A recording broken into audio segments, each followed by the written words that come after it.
जैसा कि आप देख सकते हैं, हमारे धरने को क्षेत्रीय केंद्र प्रयागराज के केंद्र पर आज हमारे धरने का तीसरा दिन है और विद्यालय प्रशासन द्वारा, विश्वविद्यालय प्रशासन द्वारा हमारी मांगों को लेकर इतना नज़रअंदाज किया जा रहा है जिसकी कोई सीमा नहीं है।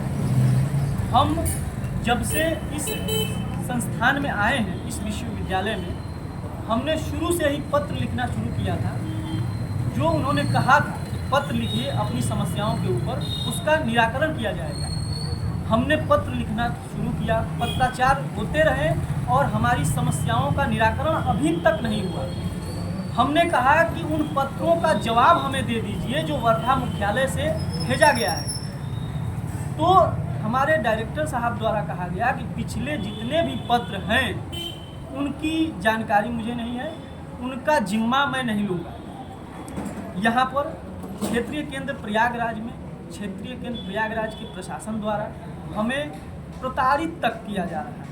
प्रताड़ित करने का इन द सेंस कि हमें कुछ जो विद्यालय में कुछ ही तो चीज़ें उपलब्ध हैं, उन चीज़ों पे, उन संसाधनों पे वो यूज़ करने के लिए रोक टोक किया जा रहा है। जैसे कंप्यूटर लैब में कोई बैठा है तो उसे निकाल दिया गया, ये कहते हुए कि हमें बैकअप लाइट चाहिए।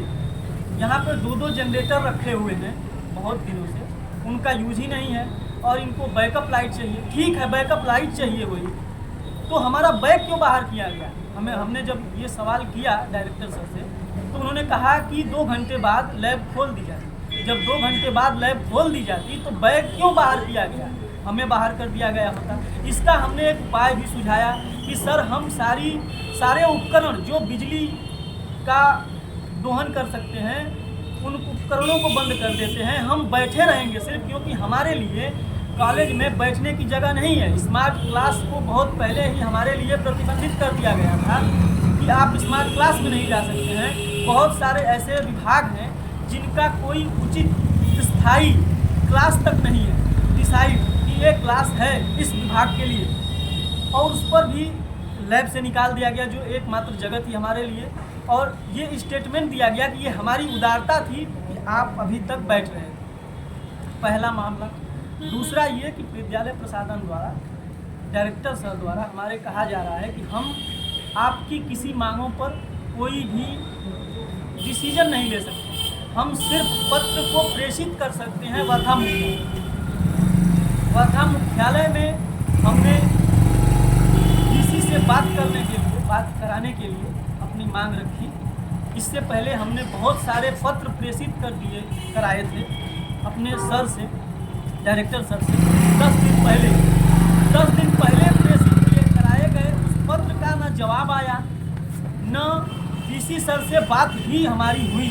जब हम वो प्रताड़ित किए जाने की सीमा पार हो गई, लैब बंद करा दिया गया, स्मार्ट क्लास बंद करा दिया गया, बहुत सारी ऐसी गतिविधियां थी जिनमें हमें रोक टोक हमेशा किया जाता रहा। तो हमने धरने पे बैठने का निर्णय लिया और धरने पे बैठे हुए 3 दिन हो गए। और पहले ही दिन धरने पे बैठते हुए ये निर्णय ले लिया गया कि आपकी बात वीसी से कराई जाएगी कल सुबह 11 बजे। हमने ये सवाल किया कि 10 दिन पहले हमने जो पत्र लिखा था, क्या उसको देखते हुए पहले ही वीसी से हमारी बात नहीं कराई जा सकती थी? क्योंकि ये बात इस क्षेत्रीय केंद्र प्रयागराज के प्रशासनिक अधिकारियों द्वारा कहा जा रहा है कि हम आपके समस्याओं को देख रहे हैं, हमारी समस्याओं को देख रहे हैं, वर्धा अगर मुख्यालय देख रहा है, तो पत्र के द्वारा ही क्यों नहीं हमारी मांगों को पूरा कर दिया जाता है, सूचनाओं को प्रेषित करा दिया जाता है, हमसे बातचीत की जाती है। जब हम धरने पर बैठे तब विश्वविद्यालय प्रशासन ने हमारी बात कुलपति से कराई। अब कुलपति से बात हुई, कुलपति ने हमारी पिछली समस्याओं को, मांगों को खारिज कर दिया। कहा कि मैं उस समय नहीं था, तो पिछली बातों को छोड़िए, अब हमारा पिछला साल, पिछला सेमेस्टर सबका बर्बाद हो गया है, उसकी जिम्मेवारी कौन लेगा? अगली समस्याओं के लिए कह रहे हैं कि हमारे हाथ में कुछ नहीं है, ये डिसीजन हम नहीं ले सकते। हम पिछली समस्याओं को छोड़ दें, अगली समस्याओं का आप डिसीजन नहीं ले सकते। यहाँ के प्रशासनिक अधिकारी डिसीजन ले नहीं सकते, वहाँ मुख्यालय के प्रशासनिक अधिकारी डिसीजन नहीं ले सकते, फिर हम क्या करें? हमारे लिए कौन सा रास्ता बचता है? कोई उपाय भी नहीं देते। हमने कहा, बहुत प्रेशराइज किया विश्वविद्यालय प्रशासन को कि हमारी मांगों को देखा जाए, नज़रअंदाज न किया जाए।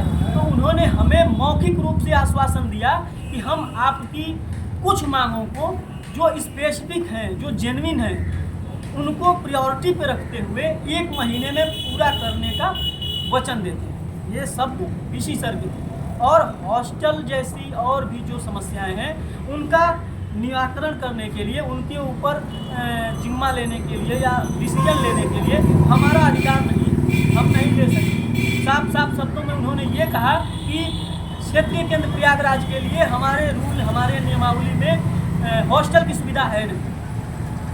ठीक है, तो हमें क्षेत्रीय केंद्र प्रयागराज की अलग नियमावली दे दी जाए, जिससे हमें ये सूचना प्राप्त हो कि हमारे लिए हॉस्टल की सुविधा नहीं है। और सारी मांगों को हमारे लिए लिखित रूप से देने का हमने आग्रह किया है, जिस पर अभी तक ना कोई जवाब आया है, वो टाला जा रहा है।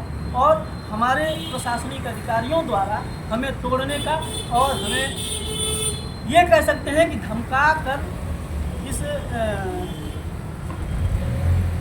धरने को स्थगित करने की मांग भी की जा रही है। बहलाया फुसलाया जा रहा है कि आपकी समस्याओं का निदान हम करेंगे करेंगे करेंगे, लेकिन हमें नहीं लगता है। मुझे 1 साल हो गया और भी बहुत सारे बच्चे हैं जिन्हें अभी 2 सेमेस्टर हुए हैं। इससे पहले 3-4 सेमेस्टर के बच्चे बैठे हैं। इतने दिनों से अगर इनको फुसलाया जा रहा है तो हम कैसे मान लें? अपनी बात से पलट तक जाते हैं यहाँ के अधिकारी, तो हम मौखिक रूप से कैसे मान लें कि हमारी समस्याओं का निदान होगा? हमें लिखित में दे दिया जाए कि इन समस्याओं का निदान इतने समय काल में कर दिया जाएगा, और जिन समस्याओं का निदान हम नहीं कर सकते वो उसको भी लिखित रूप से दे देंगे। हम नहीं कर सकते, ये हमारी नियमावली में नहीं है। हम ये धरना अपने विवेकानुसार स्थगित कर दें। धन्यवाद।